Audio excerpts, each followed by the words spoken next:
Hi Chevra, good Erev Shabbos. Want to give you some Torah as we head into Shabbos, and I think it's very relevant to where we're holding right now here as Jews and in this country. Wherever you fall on the spectrum, whatever side anyone is on or was on or will be on, Moshe Rabbeinu is brought up in a very mixed environment, right? On the one hand, he's a Jew, he's weaned, or he's nursed and then ultimately weaned by Yocheved, his birth mother, and then he's raised as a prince in the Egyptian palace by Batya, who saved his life. And it says that one day in the Parsha, one day he wakes up and he goes out, Vayetzei Elechav. And the Ramban says, an amazing Ramban, I've quoted it before, the Ramban says, what happened? Why did he go out to his brothers? He didn't know he was Jewish. He was raised in the Egyptian palace.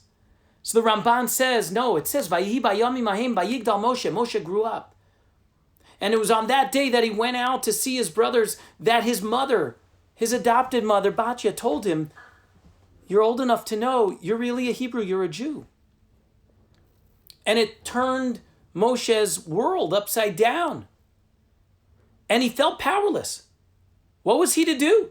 Was he going to upend the world that he came from, the Egyptian society that now he's looking at with a different kind of, through a different lens? Was he going to, join the Hebrews and be a part, how could he do that? He was raised in the lap of luxury. What's going to happen there?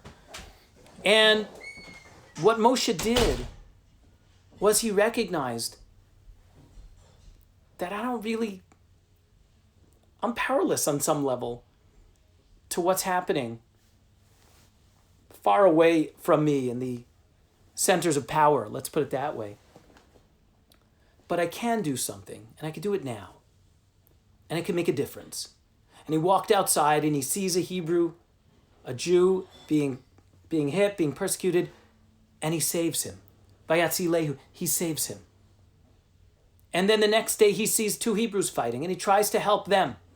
They're not really interested in the help, Jews. And then he goes and then he has to flee Egypt.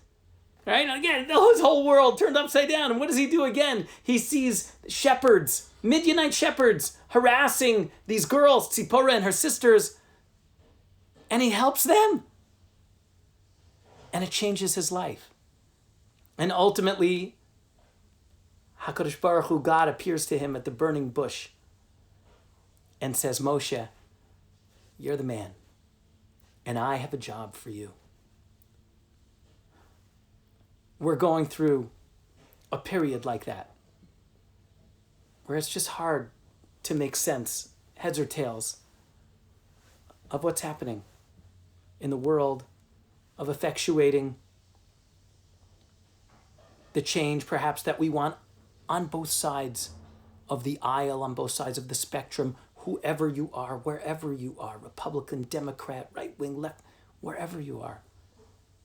And there's this upheaval and chaos, and there's a feeling of being aggrieved and not knowing what to do. And I'll tell you what to do. The answer is bring good into the world. It starts right here at home. Moshe woke up and said, I want to make the world a better place. And he found someone to help. And then the next day he found another person, another group of people to help. And then the next day he found someone else to help. That's what brings the Geulah. That's what brings the redemption. We do it with small acts of goodness, of kindness, right here at home. In our homes, with our families, in our community. And that reverberates. And that's what brings Geulah, redemption, into the world. May we be Zoche. May we figure out how to learn from Moshe's example and to help anyone who's in need to bring goodness into the world so that we can bring that power, that koach, back into our hands to effectuate goodness and to literally and figuratively change the world one mitzvah at a time. Have a great Shabbos.